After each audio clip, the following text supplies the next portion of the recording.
तो आपको हमने 2-3 तरीके बताए थे। इसमें आपको क्या होगा, या तो कुछ इस तरह का अरेंजमेंट होगा कि मान लीजिए ये एक आपका कोई किसी भी तरह का कोई हिस्सा एक दिया होगा या ठोस दिया होगा। अब ये कह देगा इस तरह का हो सकता है, या कोई घन दे रखा होगा आपको क्वेश्चन में, वो कह देगा कि ये घन है, ठीक है, जिसकी भुजा कुछ है 0.05 है, कुछ भी कह देगा, ठीक है। घन के बारे में आपको एक जानकारी दे देगा। उसके बाद वो ये कहेगा कि घन के केंद्र पर, शायद बताया था कल ही, मतलब ठीक है शनिवार को ही शायद बताया था पूरा का पूरा, कि कौन कौन से केसेस हो सकते हैं इसके साथ। जैसे ये है एक एग्जाम्पल, आप इस रूम को मान सकते हैं, ठीक है, घन है। अब घन का एक एग्जाम्पल, इस कमरे को आप मान लीजिए कि भाई हम किसकी बात कर रहे हैं, इस कमरे की बात कर रहे हैं। तो अगर आप यहाँ की बात कर रहे हैं तो अगर कोई आवेश रखें तो आप कहाँ रख सकते हैं, आप सुन लो वरना फिर उड़ जाएगा, ठीक है, क्योंकि परसों ही बताया था ये। अब क्या किया गया कि यहाँ पर आपने पूरा कमरा मान लिया, घन को क्या मान लिया, इस रूम को आपने ये घन मान लिया या घनाभ। एक एग्जाम्पल के तौर पर आप मान लीजिए कि जब हम घन या घनाभ हल कर रहे हैं तो इस कमरे को मानकर हल कर रहे हैं। अब अगर आपको आवेश रखना है तो 2-3 कंडीशन है, या तो आप कह दीजिए कि इस कमरे के केंद्र पर रखा गया, ठीक है, कमरे के केंद्र पर आवेश रखा गया है तो इस कमरे से निकलने वाले फ्लक्स की गणना कीजिए, एक हो गया। उसके बाद आपसे कह सकता है किसी कोने पर रखा गया है, इतने सारे कोने हैं आपको दिखा दिए, कह दे कि भैया किसी कोने पर रखा गया। एक तो ये हो गया कि इसके बिल्कुल बीच में रखा गया, एक स्थिति ये हो गई कि किसी भी कोने पर रखा गया है, कहीं पर भी आप रख दीजिए, किसी कोने पर रख दिया गया, लेकिन रखा कहाँ है, कमरे के अंदर ही रखा है, बाहर तो नहीं रखा है अभी। दूसरा केस हो गया कि भैया कहीं आप किसी बिंदु पर रख दें। तीसरा हो गया किसी भी फलक पर रख दीजिए, किसी भी फलक पर रख दीजिए। चौथा केस हो गया कि कमरे के अंदर कहीं भी रख दो, मेन यही है, वो चारों हटा लीजिए। सीधे एक याद रखिए कि कमरे के अंदर कहीं पर भी रखो, चाहे केंद्र पर रखो, चाहे कोनों पर रखो, चाहे फलक पर रखो, चाहे यहाँ लटका दो, चाहे वहाँ लटका दो, कहीं पर भी कर दो, बस क्या है इस घनाभ के अंदर होना चाहिए आवेश। अगर इसके अंदर है, ठीक है, अगर इसके अंदर आपने रखा हुआ है तो कहीं भी हो सेम चीज़ लगेगी, कोई दिक्कत नहीं है इसमें, ठीक है, सिंपल सा। अब ये एक तो रखने का सिस्टम हो गया। अब इसके बाहर रख दिया, अब कह रहे हैं हल करिए, तो गॉस की प्रमेय में ध्यान रखिएगा बाहर के कारण कोई फ्लक्स नहीं लगता है। अगर कह दिया जाए इस कमरे के जस्ट गेट पर, गेट पर मतलब है जस्ट जैसे ही ओपन करें तो इस तुरंत बाहर, यानी कमरे से लगा हुआ ही हो, बस तुरंत बाहर रखा हो, वहाँ पर एक आवेश रख दिया और कह रहे हैं अब इसके कारण निकलने वाला फ्लक्स ज्ञात कीजिए, तो कितना होगा, 0। केवल बात किसकी कर सकते हैं हम, कमरे के अंदर की बात कर सकते हैं, कमरे के बाहर की बात नहीं करेंगे हम। कमरे के बाहर पूरा का पूरा फ्लक्स कितना हो जाएगा, 0। क्यों, क्योंकि आवेश 0 भाई, बाहर रखा है, कमरे के अंदर आवेश कितना, 0। अगर कमरे के अंदर आवेश 0 है तो फ्लक्स का फार्मूला ही होता है फाई बराबर Q/ε। तो यही 0 हो गया, तो अपने आप फाई बराबर क्या हो जाएगा, 0 हो जाएगा। तो आप ये कह सकते हैं कि अगर कमरे के आवेश बाहर रखा है और हम बात कहाँ कर रहे हैं, अंदर की कर रहे हैं, नमस्ते, ठीक है, अगर आवेश कमरे के बाहर है कहीं पर भी और हम बात किसकी कर रहे हैं, कमरे के अंदर की, कि भैया कमरे के अंदर आप क्या करिए, या अब इसके कारण क्या करिए, वैद्युत फ्लक्स निकालिए, तो कितना हो जाएगा, 0 हो जाएगा, ठीक है, सीधी बात। अब इसके साथ साथ ये कह दिया जाता है, एक तो ये हिस्सा हो गया, ठीक है। अब कह देगा कि भाई कहीं पर भी, एक रखने वाली कंडीशन तो आपने देख ली कि बस बाहर ना हो आवेश, कहीं पर भी हो, यहाँ ये आवेश रखने का एक हो गया जो 2-3 आपको बताए कि केंद्र पर रखिए, कोने पर रखिए, दीवार पर रखिए, कहीं भी रख दीजिए, ये तो आवेश रखने का सिस्टम हो गया। अब है फ्लक्स निकालने की बात। तो जो फ्लक्स निकालने की बात है तो 2 तरह से फ्लक्स निकाला जाता है। कैसे कैसे, एक तो संपूर्ण घन के कारण, ठीक है, यानी इस पूरे कमरे के कारण निकाला जाए। तो अगर पूरे कमरे के कारण या संपूर्ण घन के कारण आप निकालना है तो फार्मूला फाई बराबर Q/, ये लगेगा। यानी अगर आपसे उसने कोई सवाल पूछा है, ये कह दिया कि भैया इसमें केंद्र पर या कोने पर या कहीं भी मान लीजिए 10 कूलाम का आवेश रखा है, तो इस ठीक है पूरे के पूरे घन से या घनाभ से या कमरे से निकलने वाले वैद्युत फ्लक्स की गणना कीजिए। तो सीधे फार्मूला लगा दीजिए फाई बराबर Q/ε0। आपका आराम से आंसर निकल रहा है। अब इसमें दूसरा ये होता है जो कि सबसे ज़्यादा कन्फ्यूजन वाला होता है, गलतियाँ सबसे ज़्यादा वहीं पर होती हैं। अब ये कह देता है कि सब कुछ वैसा ही होगा पहले जैसा, जैसे आवेश रखना, कहाँ रखना है, क्या रखना है, सब कुछ पहले जैसा ही है। बस उसने ये कह दिया कि भाई इसके अंदर रखा है, यहाँ कोने पर रखा है, यहाँ रखा है, कहीं भी रखा है। बस उसने कह के दिया एक दीवार से, यानी एक फलक से निकालिए आप, समझ रहे हैं। उसने ये कह दिया कि इसके एक फलक से, ये हिस्सा आपका दे दिया उसने। अब कह दिया इससे निकलने वाले वैद्युत फ्लक्स की गणना कीजिए, यानी किसी एक फलक से निकलने वाले वैद्युत फ्लक्स की गणना कीजिए। तो जब कभी ऐसा केस आ जाए तो इसमें फलक कितने होते हैं? 6।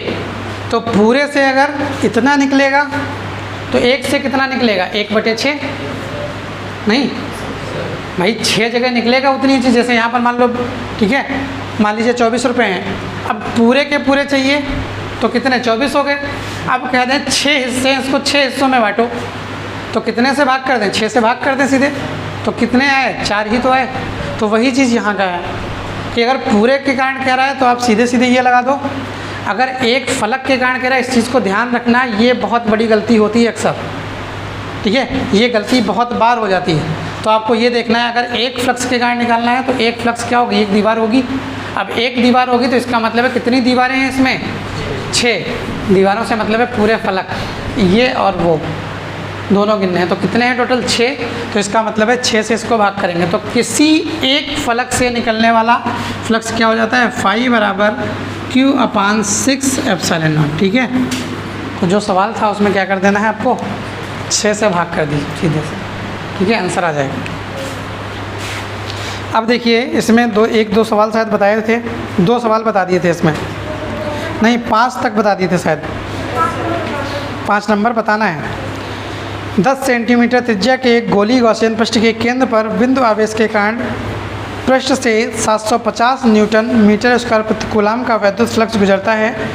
गॉसियन पृष्ठ की त्रिज्या 2 गुनी कर दें। ठीक है, अगर हम गॉसियन पृष्ठ की त्रिज्या 2 गुनी कर दें तब पृष्ठ में से कितना वैद्युत फ्लक्स गुजरेगा?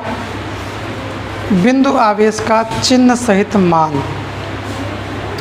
तो आवेश में तो कोई फ़र्क ही नहीं पड़ेगा, ठीक है।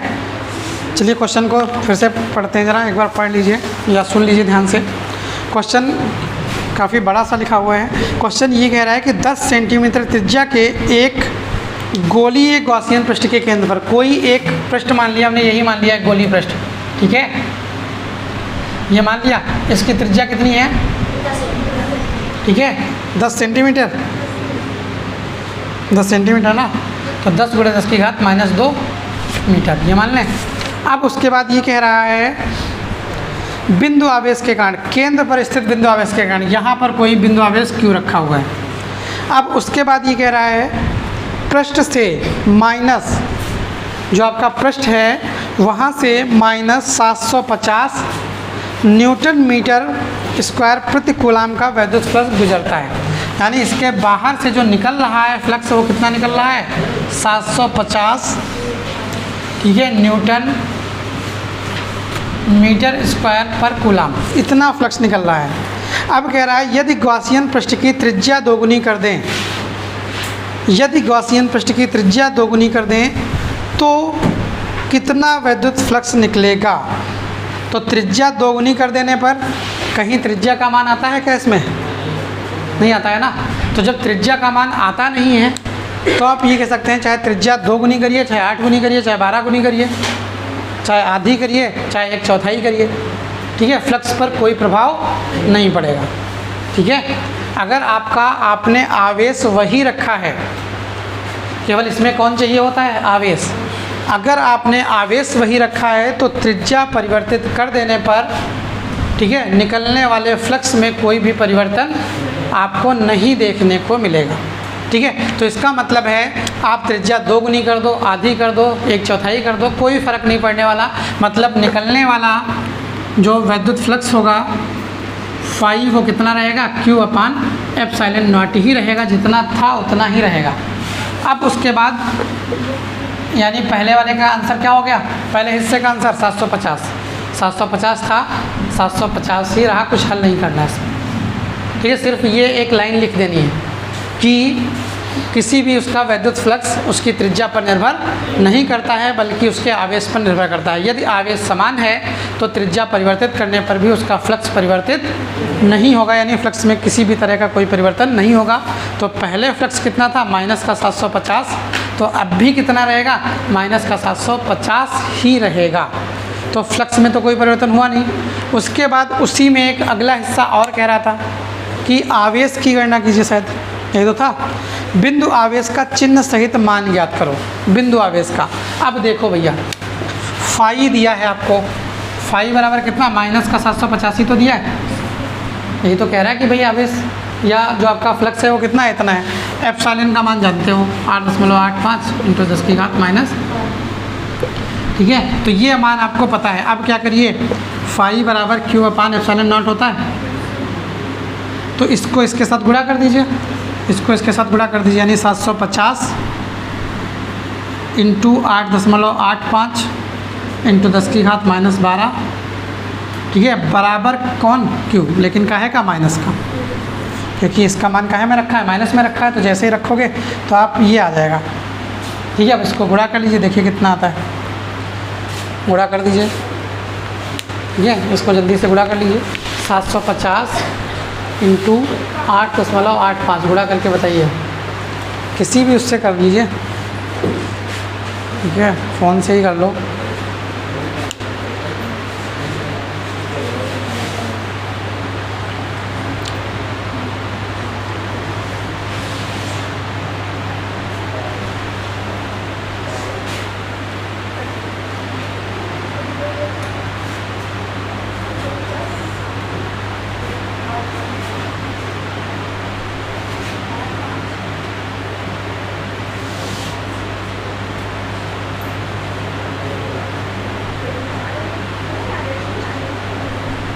कितना रहा,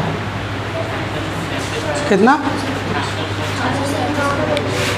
66.37.5, ठीक है, इंटू वही है 10 की घात माइनस 12, तो 1 2 3 और कर दो, 6.63 × 10 की घात माइनस 9, यही आंसर आ रहा शायद, ठीक है, यही आंसर आ रहा है, माइनस का 6.64 × 10 की घात 7 है, तो यहाँ हटाओगे तो 4 रहेगा, एग्जैक्ट आ रहा है 6.6 × 10 की घात माइनस 9, यही आपका आंसर आ रहा है। ठीक है, समझ पाए नहीं समझ पाए। देखिए गॉस की प्रमेय में फिर बता दें आपको, एक चीज़ ध्यान रखनी होती है स्पेशली, आप बस एक नक्शा बना लीजिए दिमाग में, नक्शे से मतलब है एक डायग्राम सा बना लीजिए। आप कहीं पर भी आपसे कुछ कहे तो आप एक सिंपल सा डायग्राम बना लो अपने दिमाग में, चाहे घनाभ बना लो, चाहे वृत्त बना लो, चाहे जो कुछ बना लो, जिस तरह का कह रहा हो आपसे उस तरह का एक डायग्राम आप अपने दिमाग में बना लीजिए। और फिर उसके बाद ये सोचिए कि वो आवेश कहाँ रखा है। भाई मान लो आप गोला बना लो, या आप इस तरह का जो बताया आपको घनाभ, ये आप मान लो, या कमरे का एग्जाम्पल सोच लो, सीधी सी बात है। आप बस इतना मान लो और उसके बाद ये सोच लो कि भाई इसमें आवेश जो रखा है वो कहाँ पर रखा गया है। अगर इसके अंदर कहीं पर भी रखा हो, ठीक है, चाहे जहाँ रखा हो, तो सीधे सीधे ये लगाना है, ठीक है। तो आपको क्या करना है, सीधे सीधे ये वाला फार्मूला लगा देना है।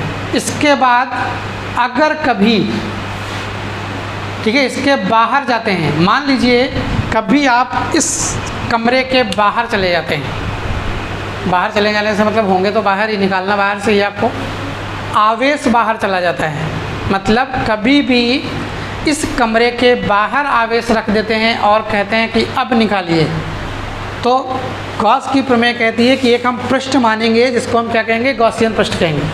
बस उसके अंदर ही सब कुछ होगा, उसके बाहर कुछ नहीं होगा। तो अगर इस गॉसियन पृष्ठ के बाहर चले गए आप, इस पृष्ठ के या इस पृष्ठ के, अगर कहीं भी किसी पृष्ठ के आपने बाहर आवेश रख दिया और फिर हल करने की कोशिश करेंगे तो हल करना बेकार है। रिजल्ट कितना मिलेगा आपको, हमेशा 0 मिलेगा, ठीक, एक तो ये कॉम्बिनेशन हो गया आपका। इसके साथ साथ अब जो दूसरा है, दूसरे में आपको बताया था कि तोड़ने ओढ़ने वाला होगा, या इसमें ज़्यादा है नहीं, या तो भाई देखिए 2-3 आपने प्रूफ किए होंगे इसमें। एक तो प्रूफ इस तरह का किया होगा लैम्डा वाला, एक आपने प्रूफ किया होगा कि एक पतली सी छड़ है या चालक तार है, इसके कारण वैद्युत क्षेत्र की तीव्रता निकाली, एक प्रूफ ये किया होगा। एक चालक प्लेट के कारण किया होगा, ठीक है, और एक चादर के कारण किया होगा। तो चादर के कारण सिग्मा अपान एप्सिलॉन नॉट आता है, प्लेट के कारण सिग्मा अपान 2 एप्सिलॉन नॉट आता है, ठीक है, और जो वही चालक तार है, तार के कारण, ठीक है, क्या आता है 1/4 pi epsilon not lambda upon r या लैम्डा अपान आर स्क्वायर, इस तरह का एक फार्मूला जनरेट होता है। बस यही 2-3 फार्मूले लगने हैं, इसके अतिरिक्त नहीं लगना है। अगला क्वेश्चन देखते हैं ज़रा, क्वेश्चन नंबर 6 है, ठीक है, जो अभी बताया वही आ गया। एक अनंत लंबाई के, अगला क्वेश्चन जो है वो कह रहा है, क्वेश्चन नंबर 6, एक अनंत लंबाई के एक समान आवेशित सीधे तार का रैखिक आवेश घनत्व। चलिए इसको लिख लीजिए, एक सवाल तो लिखिए ना एक तरह का। लिखिए, एक अनंत लंबाई के, एक अनंत लंबाई के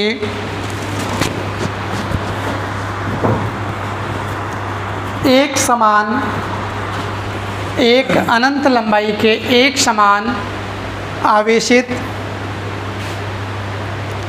सीधे तार का, सीधे तार का एक अनंत लंबाई के एक समान आवेशित सीधे तार का रैखिक आवेश घनत्व,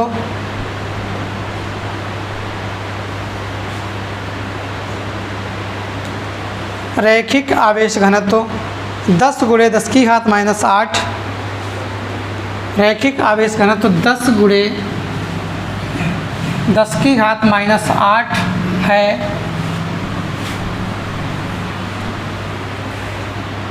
तो तार से 2 सेंटीमीटर की दूरी पर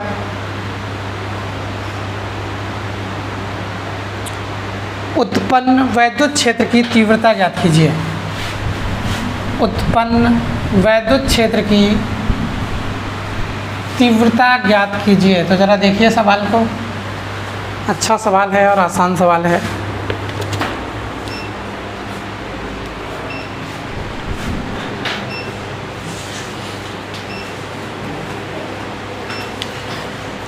हल करें तो देखिए, ये एक चालक तार है, कोई भी एक चालक तार मान लिया। अब ये कह रहे हैं इससे कितनी दूरी पर, 2 सेंटीमीटर, यानी 2 × 10⁻² मीटर, इतनी दूरी पर ये कह रहा है। अब देखिए ध्यान रखिएगा, ठीक है, अगर सिर्फ लंबाई है तो अगर घनत्व की बात करते हैं तो लगता है, ठीक है, रेखीय घनत्व।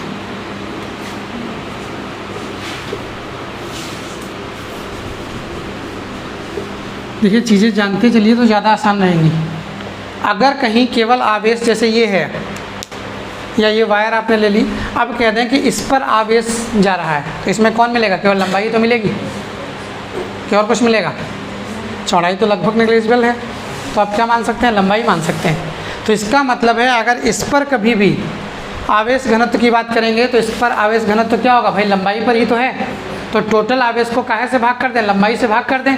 तो इसका मतलब है उसके लिए आवेश घनत्व क्या होगा, लैम्डा होगा, और लैम्डा बराबर Q/L। भाई लंबाई पर है तो Q/L होगा। अब किसी पृष्ठ पर रख दें हम, कोई भी पृष्ठ मान लीजिए, यही मान लिया, तो ये क्या है, एक पृष्ठ मान लिया। अब अगर हम क्या कर दें, इस पृष्ठ पर रख दें, तो इस पृष्ठ पर अगर देखेंगे तो इस पृष्ठ में कौन है, लंबाई है, चौड़ाई है, मतलब क्षेत्रफल है, यही तो है। अरे भाई लंबाई है, चौड़ाई है, मतलब क्या है, क्षेत्रफल है। तो अगर क्षेत्रफल है तो यहाँ पर अगर सॉल्व करना है तो वहाँ कौन था, रेखीय आवेश घनत्व, तो यहाँ पर कौन होगा, पृष्ठीय आवेश घनत्व। और पृष्ठीय आवेश घनत्व का मतलब है सिग्मा, सिग्मा बराबर Q/, वहाँ लंबाई था तो L हो गया, यहाँ क्षेत्रफल है तो A। इसका मतलब सिग्मा बराबर ये निकल लेंगे। अगर आयतन की बात कर देंगे कहीं तो आयतन के लिए क्या हो जाएगा, रो हो जाएगा बराबर Q अपान V, यानी आयतनात्मक पृष्ठ घनत्व। बात समझ पाए हमारी कि नहीं समझ पाए? अगर आप आवेश कोई लिया है और आपने आवेश को कहाँ भेजा है, कहाँ बांटा है, वो ध्यान रखना है। अगर आपने सिंपल सा किसी लंबाई पर भेजा है तो कौन सा घनत्व लगेगा, रेखीय आवेश घनत्व मतलब लैम्डा। अगर किसी चालक प्लेट या चालक छड़ पर भेजा है तो पूरा का पूरा क्या लगेगा, पृष्ठीय आवेश घनत्व मतलब सिग्मा। जिस पर भेजा हो उसी से भाग कर दीजिए। लंबाई में भेजा तो लंबाई से भाग कर दीजिए, क्षेत्रफल पर भेजा है तो क्षेत्रफल से भाग कर दीजिए। आयतनात्मक चाहिए, अगर आयतन पर आपने भेजा है तो क्या से भाग कर दें, आयतन से भाग कर दें। तो ये जो सवाल आप लिख रहे थे इसमें कहाँ तक पूरा लिख लिया। अब ये कह रहे हैं अनंत लंबाई का एक समान आवेशित तार है, मतलब किसकी बात कर रहा है, लंबाई की बात कर रहा है। अब अगर लंबाई की बात कर रहा है, ये अनंत लंबाई का है, ठीक है, अनंत लंबाई का तार है। अब ये कह रहे हैं कि इसके लिए हमें हल करना है, तो इसके लिए जो आवेश घनत्व होगा वो कौन होगा, लैम्डा, ठीक है। आवेश घनत्व तो क्या हो जाएगा, लैम्डा हो जाएगा। अब आवेश घनत्व तो लैम्डा हो गया। अब हम जरा ध्यान देते हैं, तो फार्मूला थोड़ा सा ध्यान रखना पड़ेगा आपको एक दो। अगर चालक तार है तो चालक तार के कारण E बराबर, ठीक है, चालक तार के कारण जो आता है वो आता है 1/4 pi epsilon not 2 lambda upon R। ये फार्मूला होता है चालक तार के कारण। अगर आपको प्लेट के कारण या चादर के कारण एक समान रूप से आवेशित चादर के कारण अगर कह दें तो चादर के कारण आपका जो आएगा वो कितना आएगा, सिग्मा अपान एप्सिलॉन नॉट, ठीक है। अगर प्लेट के कारण कह दे तो प्लेट में दो पृष्ठ होते हैं चादर के, एक सामने वाला और एक पीछे वाला, इसलिए प्लेट के कारण E बराबर सिग्मा अपान 2 एप्सिलॉन नॉट। ये तीन फार्मूले हैं इसमें, इस चैप्टर में 1, 2, 3 और एक था फाई बराबर Q अपान एप्सिलॉन नॉट और एक पृष्ठ से निकलने पर phi upon Q upon 6 epsilon not. ये आपको 3-4 फार्मूले याद रखने हैं बस इस चैप्टर में। सारे के सारे सवाल इन्हीं पर लगेंगे, इसके अतिरिक्त और कोई नहीं जाएगा, ठीक है। तो सवाल होगा, सवाल इनके अतिरिक्त कहीं और नहीं जाएगा, इन्हीं 3-4 फार्मूलों पर आपका सवाल यहाँ से लग जाएगा। अब जो सवाल है उसको ज़रा एक बार पढ़िए, देखिए क्या कह रहा है। कह रहा है एक समान आवेशित या एक समान लंबाई के, ठीक है, या अनंत लंबाई के चालक तार पर क्या दिया है, आवेश घनत्व दिया है ना, इसका मतलब आपको लैम्डा दिया है, कितना, 10 × 8, ठीक है, ये आपको लैम्डा दिया है। और क्या दिया है, आर दिया है शायद, कितना, 2 सेंटीमीटर या 2 × 10⁻² मीटर। बस दो ही चीज़ें तो हमको चाहिए हैं, देखिए फार्मूले में खाली लैम्डा और आर चाहिए था, इसका मान तो हमको पता ही होता।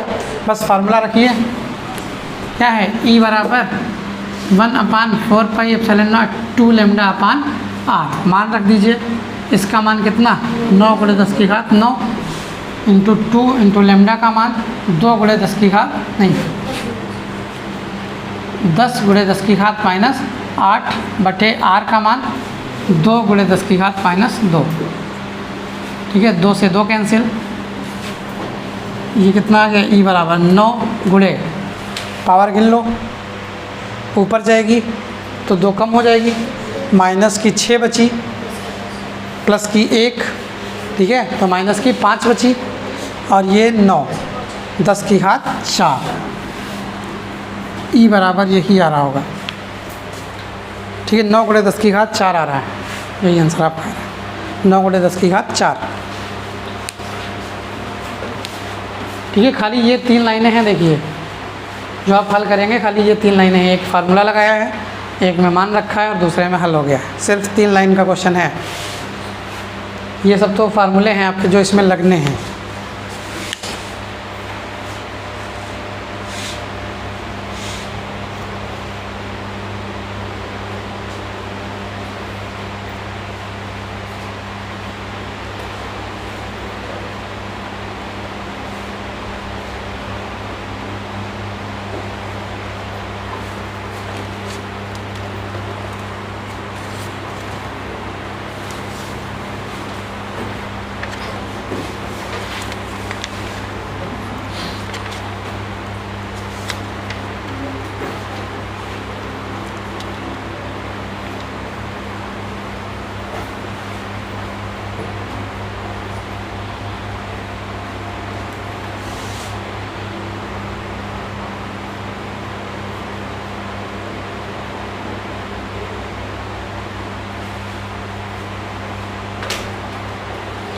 ठीक है, इसमें सारे के सारे सवाल आसान हैं।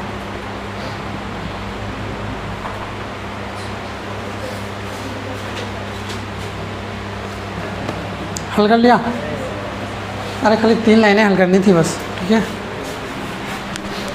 अब अगला सवाल है, देखिए हम अब अगला सवाल बोल नहीं रहे हैं, आप देख लीजिएगा कहीं से, या तो बुक से देख लीजिएगा, ठीक है, या फिर उस पर आपको बता चुके हैं, पढ़ा है, ठीक है, ग्रुप पे, आप वहाँ से देख लीजिएगा।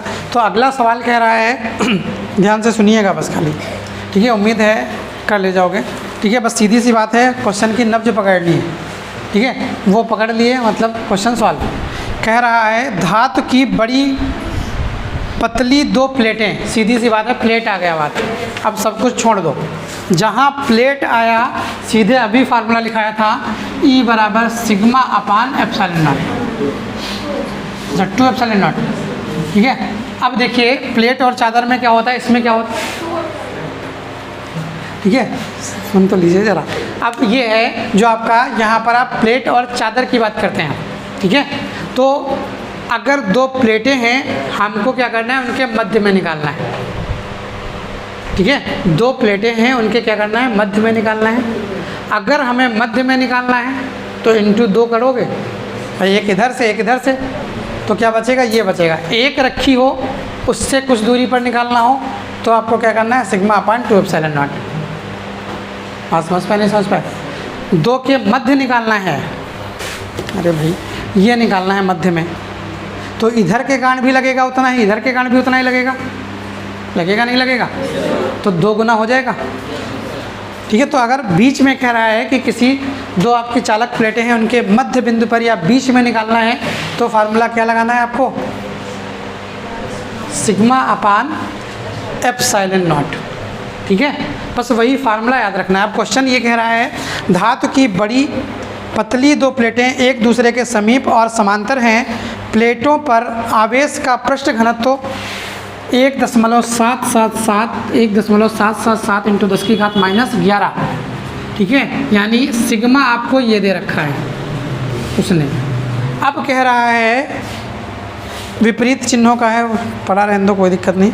प्लेटों के बीच विद्युत क्षेत्र की तीव्रता ज्ञात कीजिए। ठीक है, तो ई आपको ज्ञात करना है। कुछ है क्या क्वेश्चन में? देखिए ई बराबर सिग्मा कितना 1.77 इंटू 10 की घात -11, ठीक है, बटे 8.8 इंटू 10 की घात -12। ठीक है, तो जब काटिए तो ये लगभग 0.2 आएगा, 8.85 होता है पूरा एग्जैक्ट, देखो 8.85, इसको गुणा करिए 2 से तो पूरा 17 कुछ आएगा, आएगा नहीं आएगा, काट के देख लीजिए। ठीक है, 8 दूनी 16, ठीक है, और यहाँ से देखिए, ठीक है, 8 दूनी 16, फिर वही, तो आप ये कैसे 1.6 यानी 17.6 और आधा एक इसका कितना है 17.7, या सीधे गुणा कर लो, इतना काहे ताम झाम करोगे।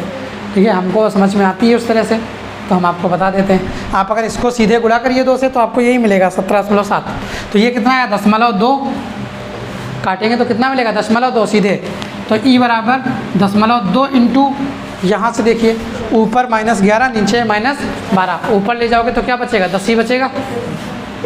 ई बराबर कितना आ गया 2, यही आंसर है आपका। ठीक है, यही आपका आंसर आ रहा है। सोच रहे होंगे इतने सरल सवाल हैं, और जबकि गॉस की प्रमेय बहुत कठिन मानी जाती है। ठीक है, जबकि सवाल क्या है बहुत सरल है, खाली अब बताओ। ठीक है, 2 लाइनों का है सवाल, तीसरी लाइन यूज नहीं हो रही। बस ये है कि आप समझ पाएँ सवालों में क्या कह रहा है, वरना इसी में उलझते रहोगे।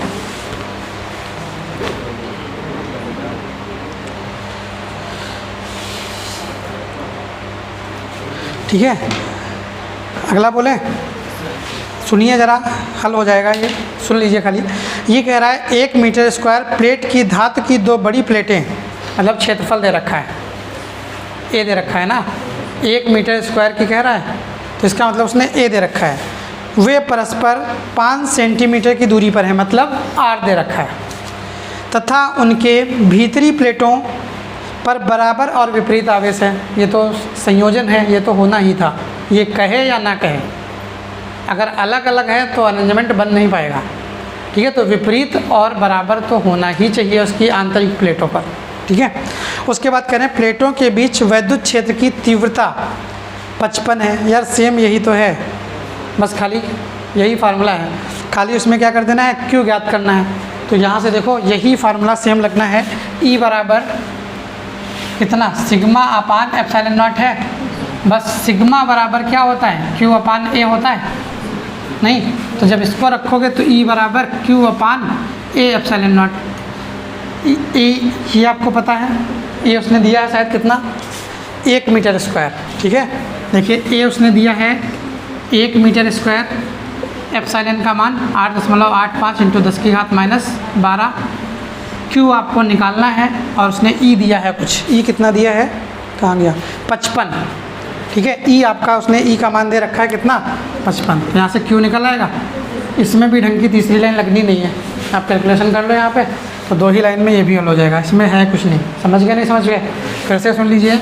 ई बराबर, जो ना समझ पाए हो, ई बराबर सिग्मा अपान एप्सिलॉन नॉट, बस सिग्मा का मान रख दीजिए। सिग्मा बराबर क्या होता है, क्यू अपान ए, सॉरी सिग्मा बराबर कितना, क्यू अपान ए, तो यहाँ रख दें। तो ई बराबर q upon A epsilon not. ठीक है, अब इसमें से ये मान आपको दिया है 55, क्यू का मान निकालना है, ए का मान दिया है 1 मीटर स्क्वायर, और इसका मान आप जानते हैं 8 ये नहीं कहेंगे इसका मान दिया है, इसका मान आप जानते हैं कितना होता है, नियतांक है 8.85 इंटू 10 की घात -12। तो आराम से क्यू निकल आएगा, बस सबको गुणा कर दो। ठीक है, क्यू का मान आराम से निकल आएगा। क्लियर है, आगे देखते हैं। अगला है, अब ये कह रहा है, अगला क्वेश्चन सुनिए ज़रा, बढ़िया क्वेश्चन है।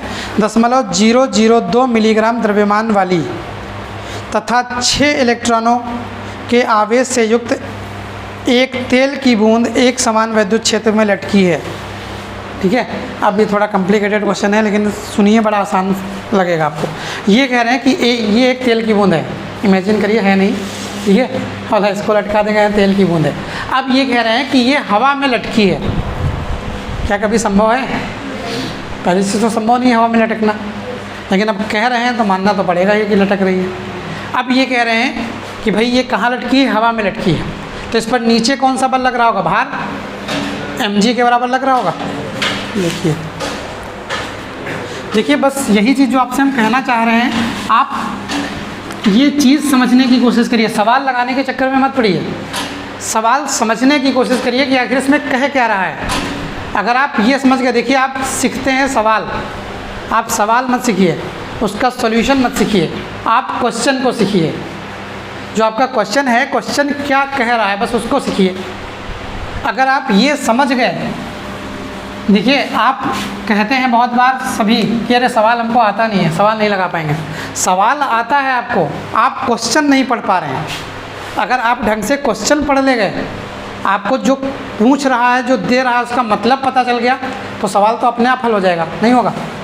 फिर उसमें करना क्या है यार, गुणा भाग करना है, वो तो कर ही ले जाओगे। अब उसने ये कहा है कि ये मान लेते हैं कोई बूंद है या जो कुछ भी है, ये ठीक है, ये स्वतंत्रता पूर्वक लटकी है, नीचे गिर जाएगी। भाई अगर हम ऐसे ही छोड़ेंगे तो कहाँ गिर जाएगी, नीचे गिर जाएगी। तो इसका मतलब है अगर यहाँ पर लटकी है तो इस पर एक बल ऊपर लग रहा होगा और नीचे तो जानते ही हो mg लगता है। तो जो ऊपर वाला बल होगा, जब वो mg के बराबर होगा तभी तो लटकी रहेगी। लॉजिक समझ पाए, ये लटकेगी कब, तभी तो लटकेगी जब ऊपर जो भी बल लग रहा होगा, ऊपर कौन लगेगा, वैद्युत बल। भाई ऊपर कौन लगेगा, वैद्युत बल लगेगा, और नीचे कौन लगेगा, गुरुत्वाकर्षण यानी उसका भार। तो आप सीधे सीधे कह सकते हो लटकने के लिए स्वतंत्रता पूर्वक ठीक है, लटकाने के लिए एक चीज़ आप ध्यान रखिएगा हमेशा, स्वतंत्रता पूर्वक लटकाने के लिए वैद्युत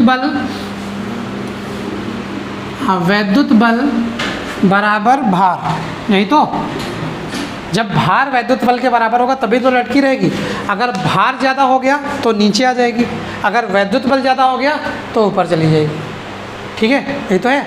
तो इसका मतलब है ये दोनों चीज़ें बराबर होनी चाहिए।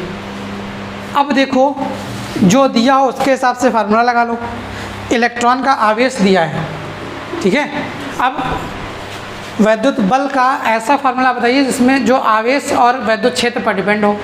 तो आप जानते होंगे शायद F बराबर EQ। कहाँ है हम ज़्यादा तामझाम करें, ज़्यादा लॉन्ग ले जाएं, तो सीधे सीधे वैद्युत बल का फार्मूला E इंटू क्यू बराबर M इंटू जी, ठीक है।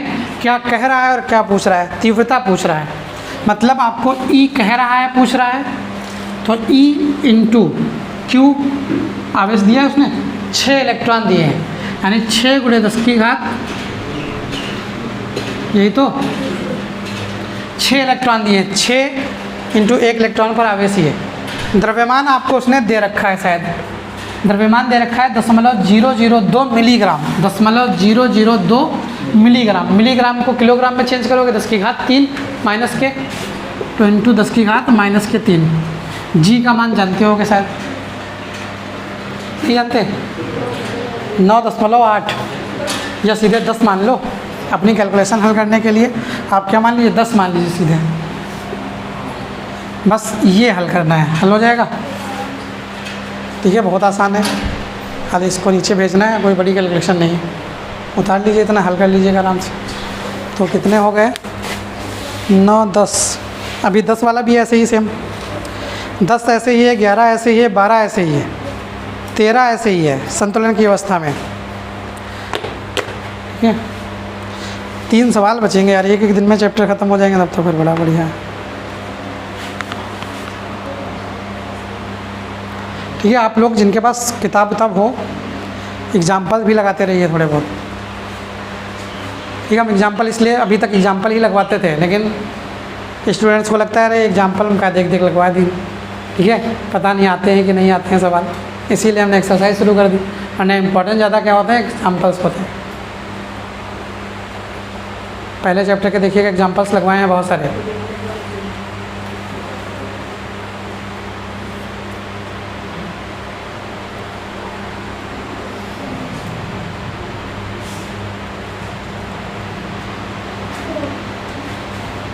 हो गया। अगला क्वेश्चन हम ज़रा पढ़ दे रहे हैं, देखिए सुन लीजिए खाली। अगला क्वेश्चन ये कह रहा है, उस वैद्युत क्षेत्र की तीव्रता का मान व दिशा ज्ञात कीजिए। तीव्रता वैद्युत क्षेत्र ई ज्ञात करनी है।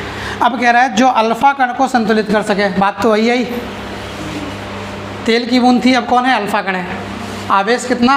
2 इंटू 10 की 1.6 इंटू 10 की घात माइनस 19, 2 इलेक्ट्रॉन के बराबर आवेश होगा। अल्फा कण का द्रव्यमान दिया है और आवेश दिया है, ठीक है। सीधे देखिए, यही चीज़ लगानी है आपको। अब उसने अलग से दे रखा है ई, इसमें भी आपको निकालना है, क्यों उसने दिया है सवाल में ही। 3.2 इंटू 10 की घात माइनस का 19 बराबर अल्फा कण का द्रव्यमान क्वेश्चन में दिया है उसने 6.68 इंटू 10 की घात माइनस 27, 6.6 इंटू 10 की घात माइनस 27 इंटू जी का मान 10, ठीक है। ई निकाल लोगे, ये क्वेश्चन है। अगला क्वेश्चन फिर वही है संतुलन का, बूंद को गिरने से रोकने, ठीक है, रोकता है। क्वेश्चन कुछ इस तरह का है, 4 × 10 की घात 5 न्यूटन प्रतिकूलाम परिमाण के एक ऊर्ध्वाधर वैद्युत क्षेत्र 1 × 10 की घात -4 किलोग्राम की जल की बूंद को गिरने से रोकता है। गिरने से रोकता है मतलब वही संतुलन की स्थिति है, ठीक है। चेक कर लेना कौन कौन सी चीज़ दी है, कौन कौन सी नहीं। फिर अगला है, उसमें भी कह रहा है, क्वेश्चन नंबर 12वां स्वतंत्रतापूर्वक लटकी है। अगला 13वां क्वेश्चन है, उसमें भी संतुलन की अवस्था में लटका कर रखा गया है, ठीक है। फिर अगला है 14वां सवाल भी है कि एक समान वैद्युत क्षेत्र में स्थिर लटकी है, तो जहाँ लटकी है, ठीक है, वहाँ बस यही फार्मूला है, इसके अतिरिक्त और कोई नहीं। अब 14 तक हो गए, अब खाली 15 और 16 2 सवाल बचते हैं। चलिए कलम 2 करा देंगे आपको, ठीक है। हालांकि ये भी आसान लग जाएंगे, बड़े आसान से कोशिश करिएगा। अगर 15 और 16 लग जाएँ तो अच्छी बात है, नहीं लगेंगे तो कल हम बताएंगे, ठीक है।